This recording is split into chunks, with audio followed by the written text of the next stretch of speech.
I'd like to introduce both Daniel and Joe, who will be speaking on time trial racing toward practical remote timing attacks. Thank you.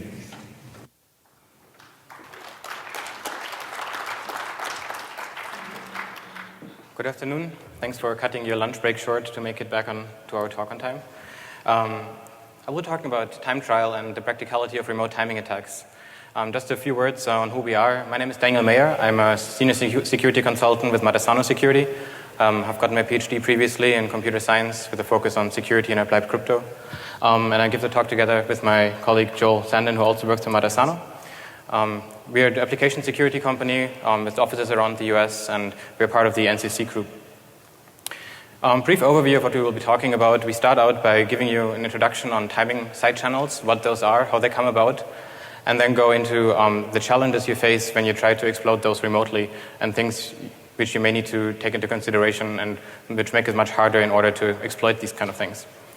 And as a third item, we present our new tool called Time Trial, which is a feasibility analysis tool, so to speak. So it allows you to do timing measurements and assess timing vulnerabilities in your own applications. And based on that tool, we then did a bunch of experiments both in different network scenarios to see what one can exploit in those, and then putting that into perspective with common functions you see in your own software to see what you can exploit in those environments and which you cannot. So hopefully after this talk you have a better feel on what are timing attacks and do you need to worry about them, or which kind you need to worry about, what can be exploited, and what is more like a theoretical attack. So let's start out by talking about side channels in general. Think about if you have a web application and your main interaction with that application is usually you send a request, you get a response, and that's your main communication with that application. And if everything there is secure and you don't get any information out of the system which you're not supposed to, there may still be a way around that and other paths which you can try, side channels, in which you can gain information on the system. Unfortunately, the path is not as smooth as the previous picture showed you. It's actually a pretty rocky road. There's a lot of different difficulties along the way in exploiting these things. And if you go astray in one direction, it may quickly go downhill and nothing works at all. So to give you an overview what side channels are out there, they have been studied quite extensively, actually. There is power consumption analysis, there is RF or radio frequency emissions, there's recently sound emissions, and what we will be talking about, processing time. And what all these have in common is that we can measure them outside the actual application or the actual system you're testing. It's the side effect you're measuring of the system, but it's related to what the computation, to the computation the system does at a given time. And if that computation involves any kind of secret data or sensitive data you would like to learn about, then you can infer from our measurement, from the side channel measurements, you can infer something about that secret which is happening in the application, basically. And if you compare this to the more traditional vulnerabilities which we're all familiar with, like in the web space, we have cross-site scripting, CSRF, we have SQL injection. Those things are getting really well understood. We know how to defend against them. Developers are getting better at not introducing them anymore, and frameworks are helping a lot to make it much harder for them to be introduced in your software. But if you look at side channels, they're less well understood. And people are introducing them very innocently using regular operators in your language. And it's very hard to test for them. And even if you find them, you don't really know, are these exploitable? Are these issues real? Or are they just theoretical issues which your pen tester reported to you, for example? So we will be talking about the timing side channels specifically. And what we do here is we measure response times from a system, and we try to reason about the computation that happened based on the response time. So if you send a certain message to a system, it may take longer to compute than if you send it a different message. And we can measure those timing differences, and we can try to infer things which happened in the system at the same time. For instance, if a sensitive credential is being used and involved in the computation, we may be able to infer that. Or if certain branching is happening in the application based on secret system state which you'd want to keep private, we can deduce that potentially. But the main question here is, in principle, those things are exploitable remotely because we measure time over the internet by using the application. But can these really be exploited? And that's kind of the question we hope to shed some more light on in our talk.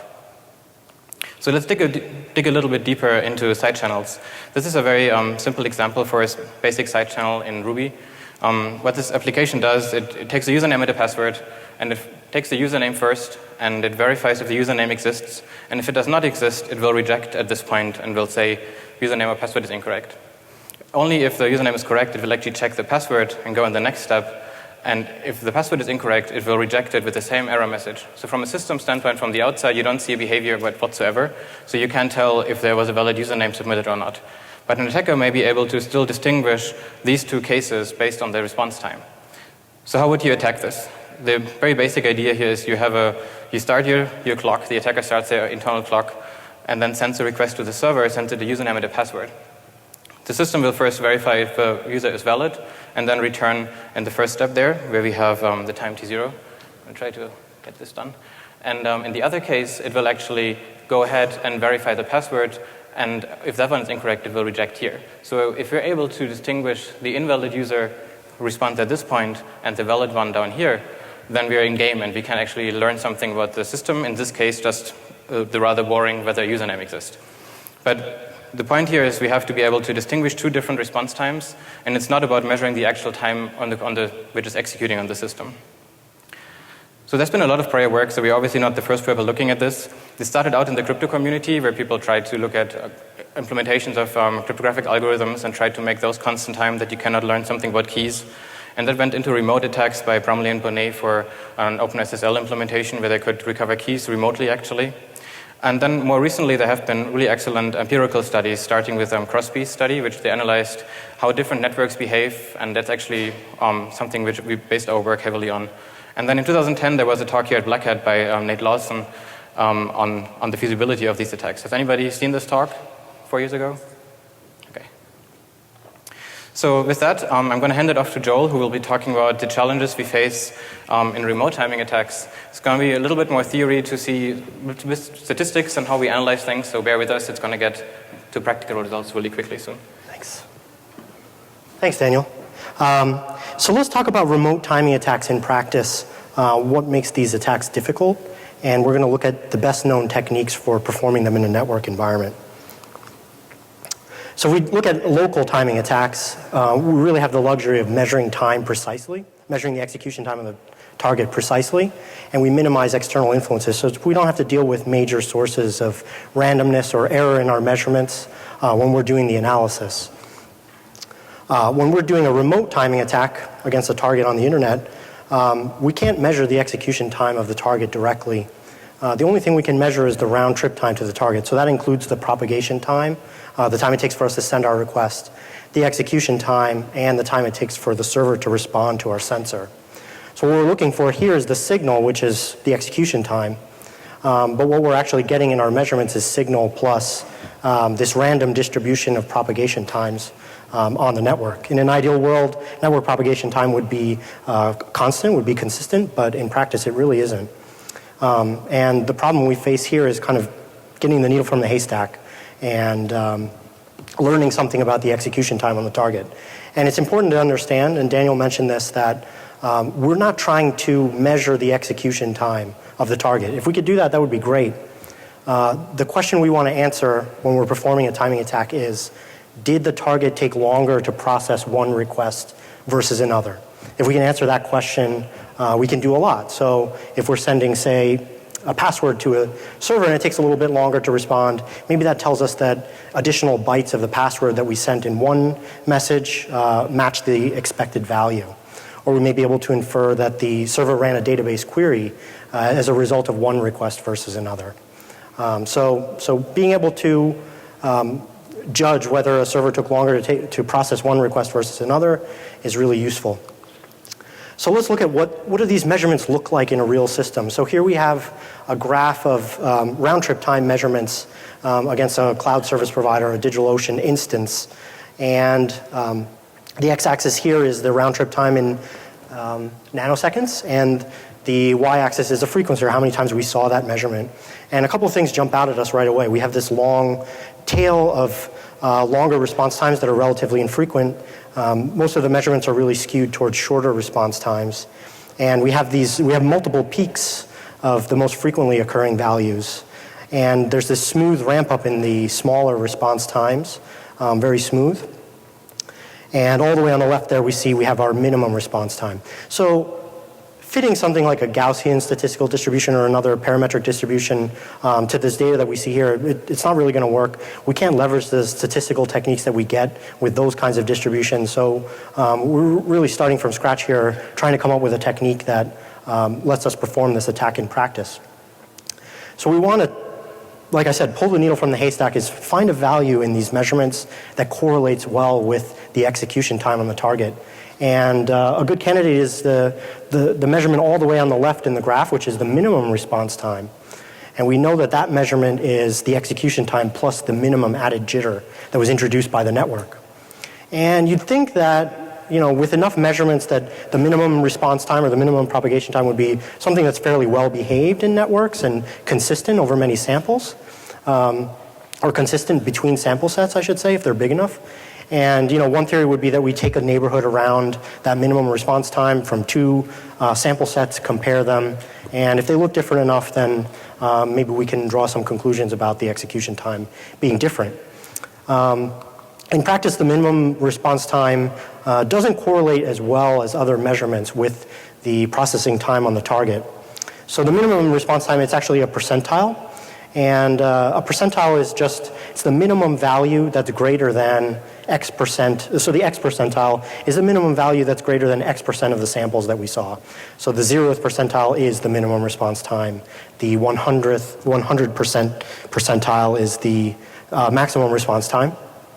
And we also have these very low percentiles, which is the lower response times that we saw in the previous graph. So if we see here, this graph actually tells us a lot about how these percentiles track the server processing time.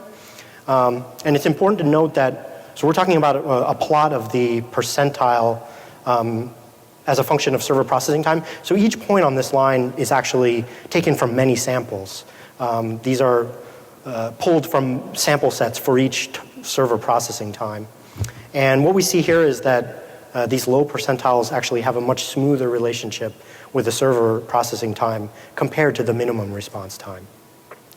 So that gives us kind of a clue as to what techniques will work in this context.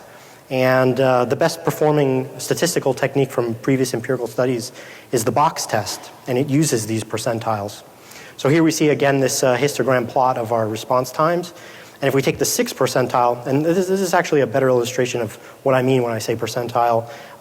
This is, we're drawing a line here, and the samples to the left of it constitute 6% of the samples that we have graphed. Or if you want to look at it another way, this is, to the left of this is 6% of the area of this blue curve. So a box is actually defined by 2 percentiles. So now we add the 8th percentile. And if you look at that range on the x-axis, that range of sampled response times, that's our box. That defines an interval that's induced by these percentiles.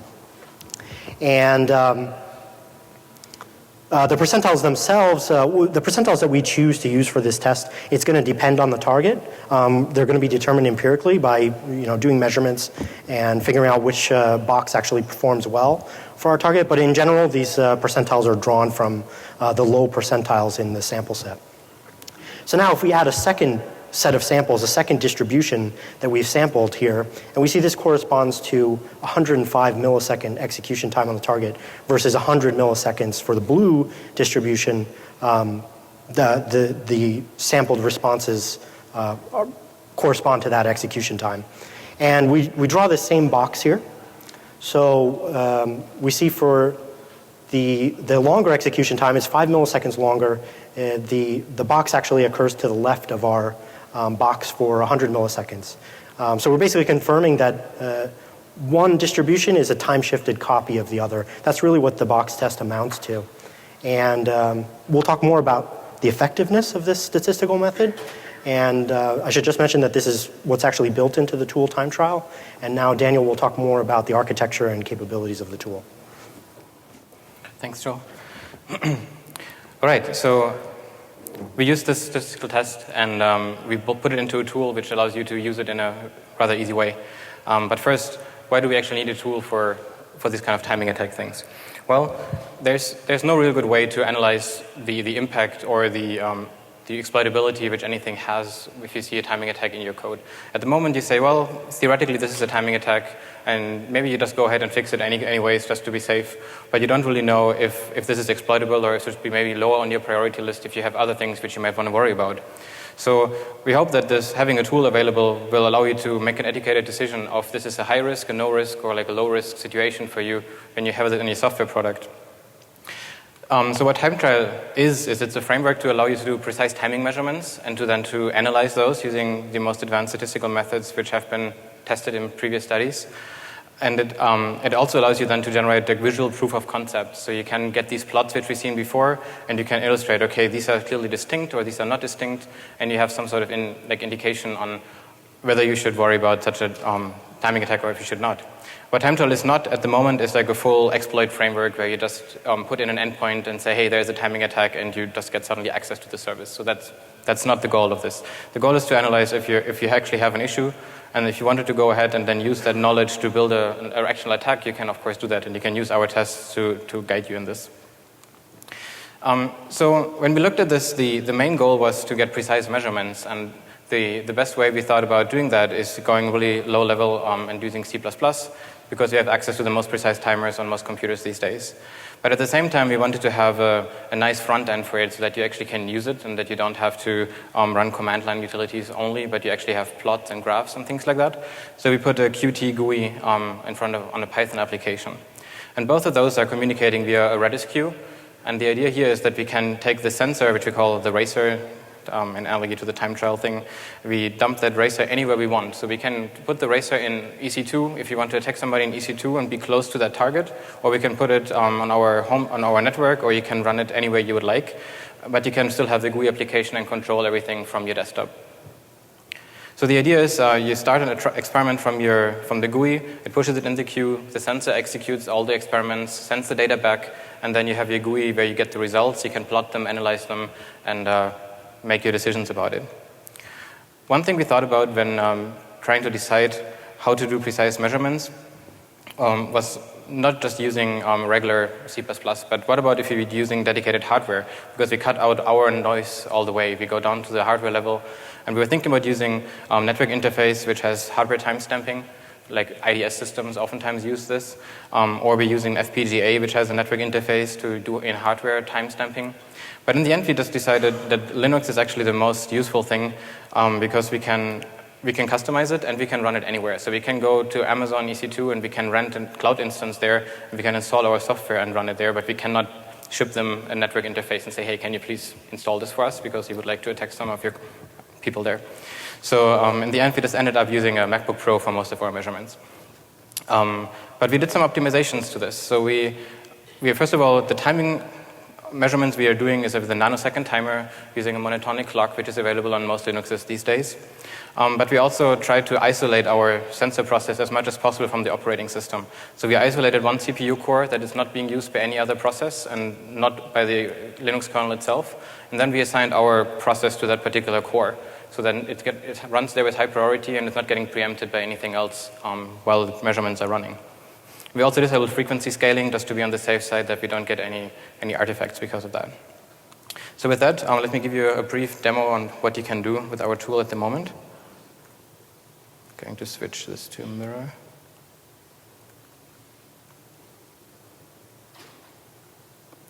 Can you see this? Okay. So this is the interface we have right now. Under the settings tab, the only thing you can really do is define your sensors. There's one in here which I used for a previous experiment. Basically, you can just give it a name, and you can give it a host name, and you can give it location just for your personal reasons. So the only reason we have this is there's different queues in the Redis queue which we're using for communication. So you can have multiple sensors running at the same time, and you can say, okay, this task should run on this sensor, and this task should run on this sensor, and this is just a way of distinguishing those. Then here on the experiments tab, an experiment is basically one set of samples you would like to do to perform a certain measurement. And you can just start a new measurement here. You can just call this like a 2014 and switch to this new sample.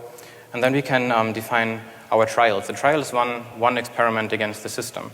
And at the moment, the main thing we're supporting is an HTTP trial, as we call this. So it can run against any HTTP or HTTPS target, and we feel that's like a pretty substantial set of examples already.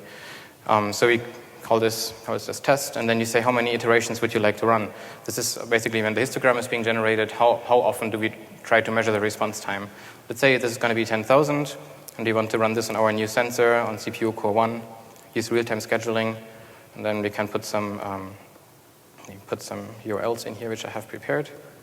So this is just the URL which you're trying to attack, and then if you're familiar with burp or something like this, you can just get any request you have in burp and put it in here, just in repeater, and this will be parsed by our tool, and we're using a C++ library to actually execute the request.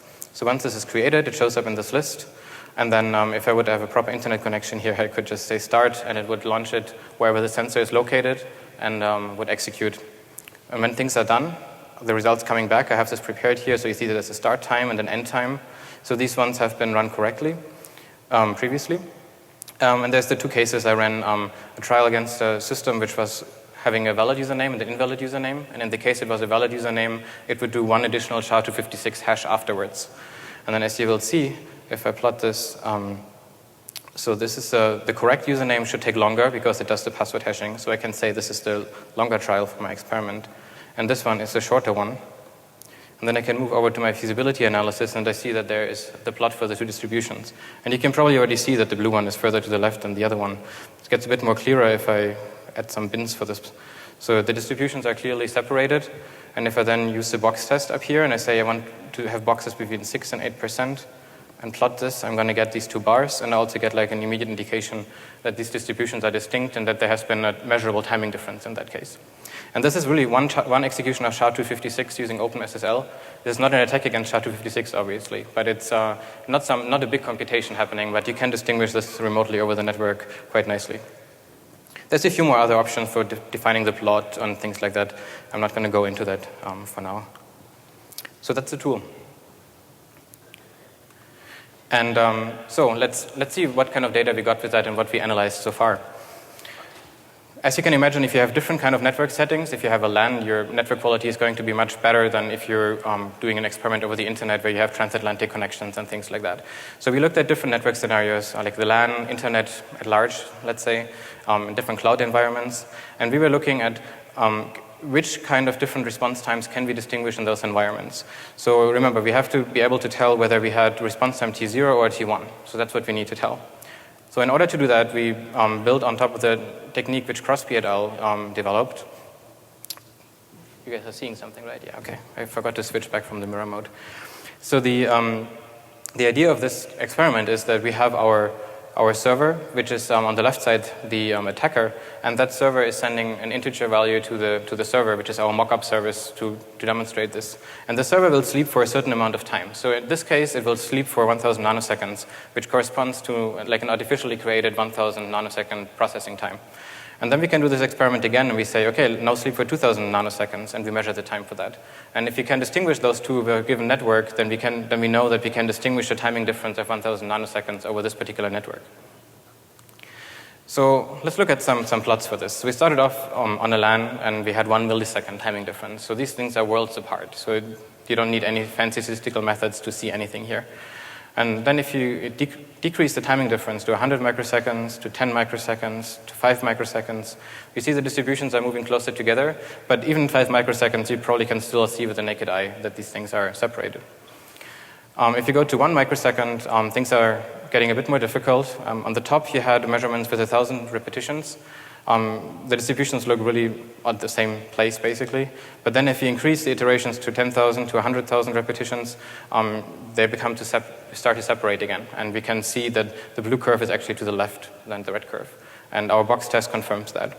So we did this a bit further, and the limit we found for the LAN is that we can to about 100 nanosecond timing difference in a LAN environment. We can maybe get better, but the problem here is that our artificial sleeping functions may have been a bit inconsistent. So the problem may not be that the measurement is not precise enough, but that our artificial sleep we introduced also added some noise to this. So we think that something close to below 100 nanosecond in a LAN is something which is pretty reasonable to detect. If you were to happen to be on the same host as your target, it's not a very likely scenario, but maybe in like virtual hosting environments where you have like Linux containers and you're actually on the same host, you may have such a setting. Here you can get below that. So this is a 30 nanosecond plot, and you may actually get below that if you're lucky, basically. Unfortunately, if you look at the WAN and the wide area networks, things are not quite as nice. This was an experiment from broadband connection from my home place to DigitalOcean, just to see like a regular connection which people would have. And here things are much more broad, and we can only distinguish something up to like 1 microsecond timing difference. So that's the limit we found there. You may be able to get better if you have a better network connection or a better vantage point. But in principle, over the internet, it really depends on where you are located and where your target is located and how the network quality is between there. So that's got us to thinking, well, if that's the case, why don't we move as close to the target as we possibly can?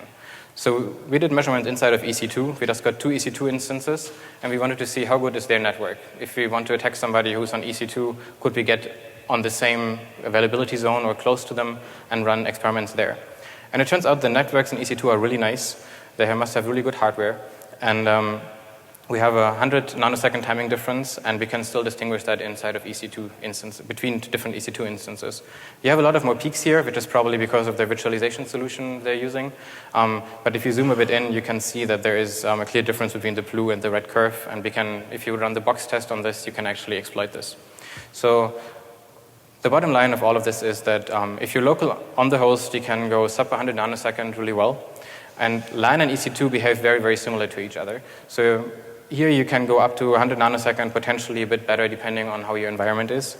On the WAN, it really depends on the particular connection you have to your target, but something between 1 microsecond and 100 nanosecond seems like reasonable, probably closer to the microsecond range. And all these things are pretty consistent with previous measurements, so there hasn't been much movement from when Nate Lawson did this or Crosby did these measurements. They got into the same range, so our networks don't seem to have much improved, or our tool is not that great, but I don't think that's the case. So, but what does this all mean for you guys? Now we know what the timing differences are, but if you have a timing attack inside of your software, how do you know which timing difference you have? So we looked at some real-world application scenarios and things you often encounter, and we try to gauge how do those compare to these timing differences, which we just talked about. And I'm giving it to Joel for that. Thank you. Thanks, Daniel. Yeah, so let's look at the problem from the other side and talk about how timing attacks actually look in practice for some vulnerabilities you may be aware of, and also maybe some system aspects that you haven't thought about before. So string comparison is it's a timing side channel that probably immediately comes to mind when you hear about these side channels. And most string comparison functions leak information. They're designed to be fast, and they actually terminate as soon as they find a difference between the strings that are being compared. So that leaks information about where in the string the difference was found.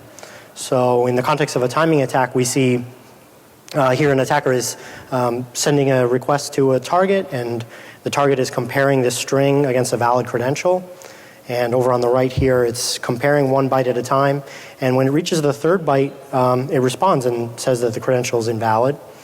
The attacker can then brute force, try multiple bytes in that 3rd position and measure the, and sample the distributions. And if the attacker finds the next correct byte, they'll actually see a difference in the response time distributions. That's how it works in theory. But in practice, there's a lot of roadblocks along the way. So these kind of vulnerabilities are really easy for developers to introduce. They're introduced whenever attacker-controlled data is being compared to some secret information. And you see them all over the place. If you're looking at code bases and developers are handling computing HMACs, for example, let's say you have a web API and the request includes an HMAC to authenticate it. The server actually computes the HMAC and then compares the HMAC that they got in the request with the one that they computed. If that's done using a regular comparison, equals or what have you, then you have a timing side channel. Web API keys is another common place where developers compare these things insecurely. So they have a web API key in memory that they expect for the client they're getting the request from, and they go ahead and compare it using a regular comparison. OAuth tokens, they can be implemented using HMAX, or they can be opaque values like web API keys, and the same issues come into play. Web micro frameworks that have these middlewares to do things like authentication. A lot of times you'll see when they're handling passwords, first of all, they're not storing the password insecurely, but they're also doing a naive comparison between the password they get and the password that they're expecting. So all these things, it's very common for developers to introduce these side channels. And at the end of the day, a side channel, it is a concern. It leaks information, but it's a separate question to ask when you say, okay, so can we exploit this remotely? And actually, before we go to the next slide, so the two things we really want to know here, that we want to understand, is how much time is introduced by one additional byte comparison for common programming languages. That's really important because that's the bump that you're going to see when that comparison actually matches one additional byte. So that's a really important benchmark when we talk about feasibility of attacks against these string comparison functions. And the other assumption that a lot of people make, and it's often unstated, is that the comparison function is naive, that it will return when the first non-matching byte is found. And Nate Lawson pointed this out a long time ago, is modern operating systems, modern CPUs, they actually allow you to compare entire words at a time atomically. And it's up to the platform to actually take advantage of this, but more and more systems actually do take advantage of this. So one thing we looked at is Java. So we ran benchmarks for comparison in Java. Java's been a target of timing attacks. In the past, it's slower than C, Python, and Ruby, and so on. So it's interesting to look at Java and see what does the performance look like in 2014. So if we look at string comparison in Java, and here we have on the x-axis, we're comparing two strings and the first non-matching index, the first non-matching byte. That's the x-axis. And the y-axis is the execution time, the total execution time of the comparison. And we don't see a smooth increasing line here. We don't see a smooth, we don't see this smoothly tracking the index itself. What we actually see is this staircase graph, and the jumps are happening once you go past a word boundary. So what's happening here is Java, the Java virtual machine, this was tested with Java 8 on a Intel CPU. It's actually comparing an entire word at a time. And when it exits, it's exiting at the same amount, it's exiting at the same time, regardless of which actual byte matched. So it is leaking information. When we see those bumps on those word boundaries, that leaks information. That tells us that an additional word matched. The problem is that words are really big. We're not talking about bytes anymore. Here in this case, an attacker would have to guess the entire word correctly in order to get the feedback from the timing to be able to infer that their guess was actually correct. And that's just too big of a space too big of a search space to really perform this attack in practice. But we haven't even talked about micro benchmarks. We'll get to that. But we can look at performance on a lower end CPU. So this is a 1 gigahertz ARM 32-bit CPU, Cortex A8. And we ran the same benchmark. This is with Java 8 for ARM. And what we see here is it is using a naive string comparison function. It is exiting on the first non-matching byte, and it tracks really well with the index. So this is actually better for an attacker because they're going to learn exactly where in the string, potentially where in the string the first non-matching byte occurs. But we also have to talk about the difference that one additional byte comparison introduces for the platform that we're looking at. And so we want to perform micro benchmarks. And here we're not benchmarking the whole system. We're trying to isolate and measure one basic operation in the system. And we tried to look at byte comparison. So Nate Lawson and Taylor, they did these measurements in 2010 for a 64-bit CPU. And for C, Ruby, and Python, let's just look at those for now. The numbers are daunting. We're looking at sub-nanosecond. These measurements are in nanoseconds. We're looking at sub-nanosecond numbers here. So performing this attack over a network where we have 100 nanosecond resolution, or let's say we improve the tool and we get to 50 nanosecond resolution, we're still way off on actually being able to perform this attack against these comparisons. If we look at the i5, these are the benchmarks that we ran. First of all, the numbers are pretty strikingly lower, but I should also mention that these are no longer per byte values. Now we're talking about the micro-benchmark for the word comparison. So these numbers, this looks like we're doing 2 word comparisons per clock cycle, which is not hard to imagine.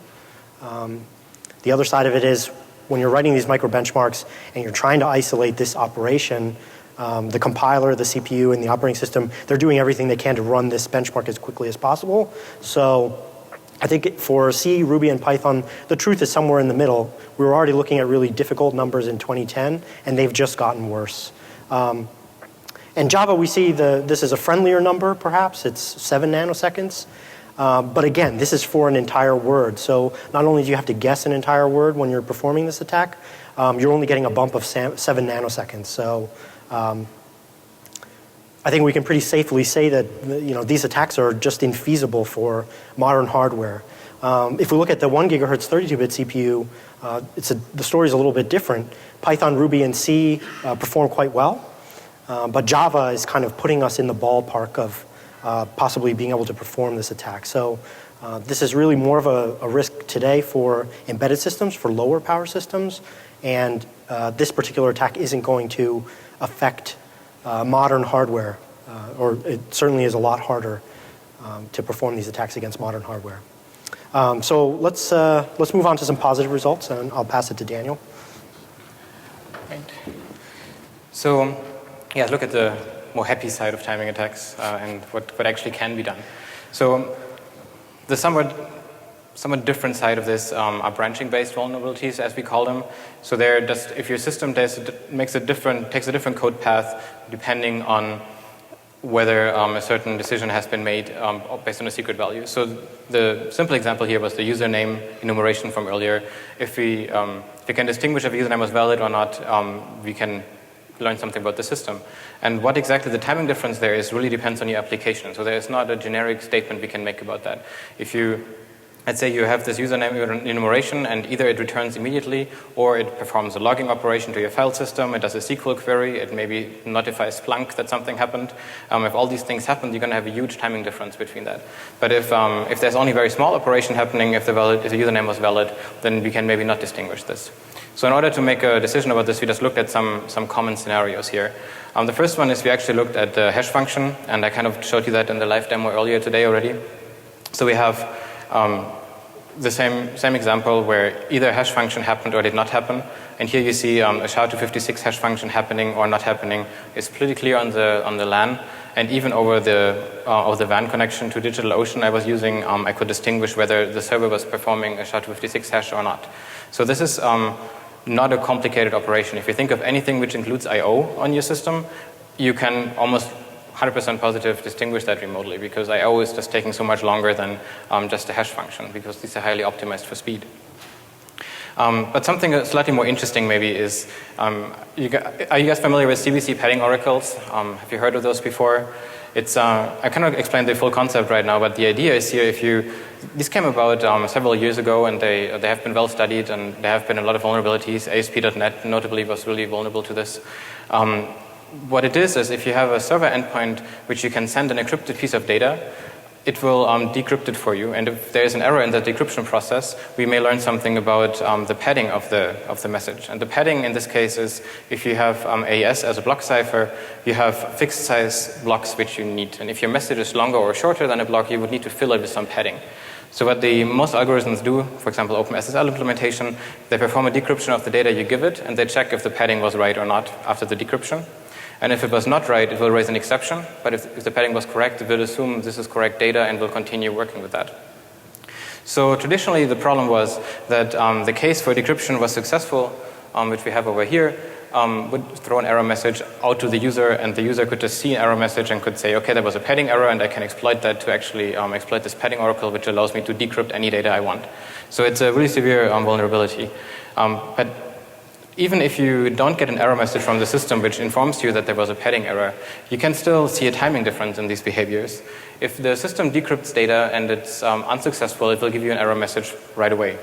But if it's successfully decrypting that data, it will try to process it in some form usually. Either it will do an XML parsing on that maybe, or it will try to do a database lookup, do something with it. And the idea is that we can distinguish that with a timing attack. But again, it depends on what this process data part is, because that could be something quick, something longer. So we took something which is really small. We just used a SQLite in-memory database with only one entry in it. And we made, if the decryption was successful, we looked the decrypted token up in the SQLite database. And if that token was in there, we send an OK message, otherwise we send a data parsing error message. So as you can see here, you can easily distinguish that on the LAN. This is just one SQLite query on like a really small table in an in-memory database. So it's definitely possible to exploit those things. So in order to show you that this is actually possible to run this, I have a small demo about this. And we try to make this Hollywood style. It's going to decrypt byte by byte like you see it in the movies. So here we have, pre-recorded that. On the left side we have the server, which is running a Ruby server. On the right side is our padding Oracle attack thing. And it's just running requests against the server, going through each byte, and for each byte trying all possible combinations and trying to find the byte which is actually inducing a longer timing response. And when it has a longer response, it knows the server tried to process that particular piece of data, and it knows that the value it found is the right one for the decryption. And then byte by byte, we can just go through this entire block of data, and we recover a word at a time. I mean, not a word, like a character at a time in this case. So this, in this case, I just made it a bit easier for myself and had a somewhat longer timing difference that I could run it that fast.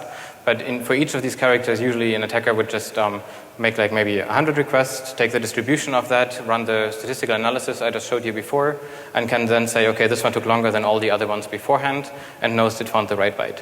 So this should just show you that branching-based things are not only the boring user enumeration which I showed you before, but there is actually real vulnerabilities which you can exploit through that. And that's the problem. So what is the takeaway of all of this? Well, the computing performance continues to improve. I guess we're not really surprised by that.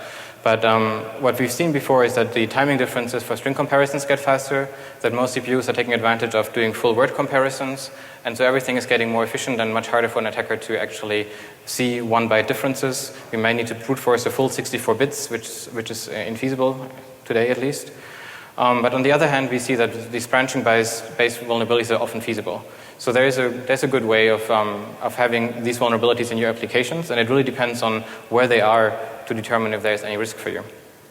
And especially lower-end systems, like embedded systems, are at greater risk of this. We have seen, Joel has talked about Java and ARM as a quite feasible target. And we actually looked at an Arduino, which only runs with 16 megahertz. And there you can actually do string comparison timing attacks on the Arduino because it just takes so long to do one additional comparison. So that's actually something, it's just like 0.5 microseconds, I believe, for one string comparison. So what can you do? Well, the first thing, easy thing to say is, well, just make sure everything takes constant time, which involves sensitive data, right? But even the crypto community has tried to do that for a long time, and they needed multiple iterations for this in order to get it right, and it's really difficult to figure this out. So you have to look at your code and focus on the branching side channel things. If there is something like that, like the CPC padding oracle, things like that are something to look for. You might still want to use constant time comparison functions. There clearly is a timing leak there. It's most likely not exploitable from remote, but people may be able to get better vantage points closer to your system. They may be able to tap wires directly. There is all kind of possibilities you can think of. So best practice would be just use a constant time comparison function for strings. They're in most frameworks these days, and we have examples in our white paper which can give you some guidance on what to use there. And then monitor your environment. Make sure if you see somebody doing like 100,000 requests, like what you would maybe need to do for such a timing attack, make sure you have something in place that notices that and that you can respond and maybe block out that client if it's misbehaving. So future plans for us are doing some more empirical studies. We're a bit interested in database queries and see if we can learn something about the database structure by observing response times, and maybe implement some more feasible attacks. Things like the RSA padding oracle, which is more a crypto-related thing, or anything else which may be actually feasible in practice. The other thing we noticed towards the end of our study basically was that since jitter changes over time, if you ever looked at network graphs, they change over time. It depends on use of people. Routing may change along the way. So what we did for our measurements so far was we always did all the short measurements first and then all the long measurements afterwards. But this may take several minutes, or for really long runs, it could take an hour or more. So the network topology, or not topology, but the distribution of the quality may change over time. So what we might want to do is interleave our measurements. So do first one short measurement, then one long measurement, then one short, one long, and have them. So that way, both measurements see a much closer quality of the network during the experiment, and then we may be getting a much better resolution for our timing attacks. So that's something which we're going to do in the near future. So with that, the code for this is actually open source. It's up on GitHub. It should be public right now. We also have an updated updated white paper on our research page on our website. And yeah, I'm opening it up for any questions you have.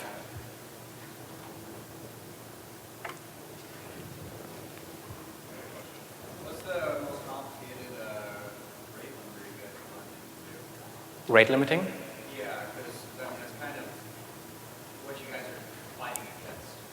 Back to 100,000 plus per day as they talk about. Yeah, that's a good point. So we didn't run it against, we obviously didn't attack other people. And so at the moment, so EC2 was apparently okay with us running these experiments between their hosts. We owned them both, right? So EC2 didn't do anything, even though they're known that they, if they see malicious traffic, they would do something about it. So we didn't see anything there. But it's definitely something worth exploring if one uses rate limiting, like common products which are being used for that, and to look into how that would affect these measurements. We actually haven't done that yet. Would you be interested in testing out a very unique rate limiter? I will give you full permission to talk. Yeah, let's talk offline after this, definitely.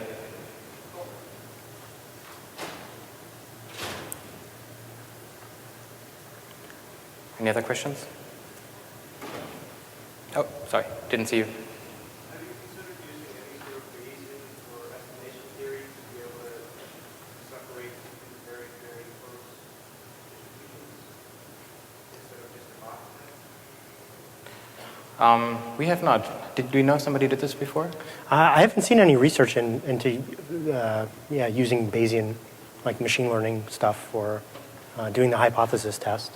There's probably better hypothesis tests out there, but we just went with the one that has performed the best in previous empirical studies. Yeah, so Crosby analyzed various statistical techniques, so they did also the student t-tests and other ones which are in that direction, but they didn't go into the machine learning direction or anything, or filtering or things like that. But that may be something to explore. If you have any insights into that, maybe it would be nice to talk.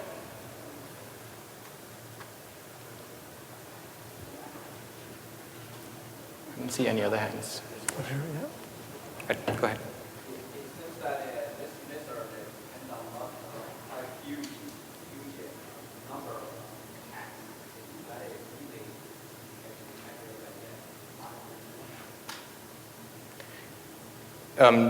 I'm not sure I heard it fully. You're saying that it relies on a large number of requests? Yeah, you have to write. Yeah, it does. So that's why I think why these kind of attacks are also easy to detect to some degree. I mean, if somebody is doing it aggressively, and like really hitting your server with all these requests, you should pretty easy to detect it. Of course, you could just spread it out and spend a long time. If you have if whatever you're attacking is not changing over time, you could spread it out over a year if you wanted to, and like make only one request every few seconds or something like that. But then you have the problem that your network topology changes or quality changes over time, and then your distributions will be much harder to match up. So it's very challenging to do these attacks, and you need a large number of samples. Yeah. Yeah. Have you done any experiments to see how well these things work on local surveys? Like, I presume all of your experiments were done on things where your process is the only thing that's being run. So Yeah. what happens when other stuff is going on? Yeah, we haven't personally looked at it yet, but people have looked at that before, and they find that if you bump let's say that you put the server under load, like the target under load, and then you just put your requests on top of that, and I think they were in the low 10th% increase in jitter. So they noticed that it was maybe like 10 to 20% more jitter. Don't quote me on the exact numbers, but it's the Crosby study investigated that. So it's not like an order of magnitude different, but it adds definitely some more challenge.